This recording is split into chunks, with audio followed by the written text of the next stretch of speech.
যেমন আমি তোমাদের পূর্বের জাতিদেরকে কর্তৃত্ব দিয়েছি। পূর্বের জাতি আমাদের জন্য, এই উম্মতের পূর্বে কে? এই উম্মতের সর্বপ্রথম কারা? সাহাবারা। আমাদের জন্য এই উম্মতের প্রথম প্রজন্ম কারা? সাহাবারা। সাহাবাদের প্রথম সম্মুখ যুদ্ধ হলো বদরের যুদ্ধ। বদরের যুদ্ধে কাফেরদের সৈন্য কত, মুসলিমদের সৈন্য কত? কাফেরদের সৈন্য 1000, মুসলিমদের সৈন্য 313 জন।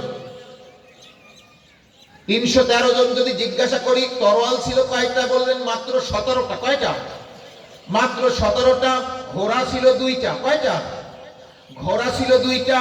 বর্ষা ছিল মাত্র 50টার মতো।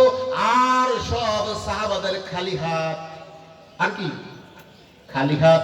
তাহলে অস্ত্র নাই, লোক নাই, ট্রেনিং নাই, পেটে খাবার নাই, বিজয় দেয় কে?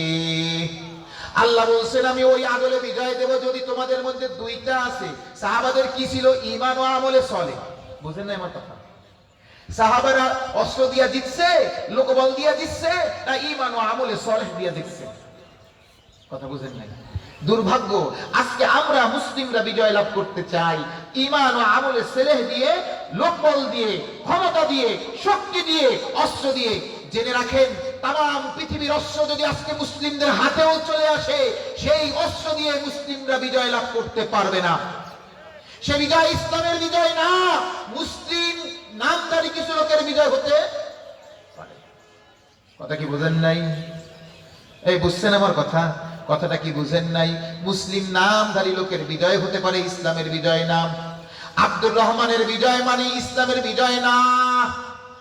ইসলামের বিজয় হলো ইসলামের বিজয়, সেখানে আব্দুর রহমানের বিজয় না। আমাদের সমাজে মনে করে আব্দুর রহমান বিজয় লাভ করলেই বোধহয় ইসলাম বিজয় হয়ে গেল। আব্দুর রহমান বিজয় লাভ করলে ইসলাম বিজয় হয় না। বড়জোর বলতে পারি একজন মুসলিমের বিজয় হয়েছে।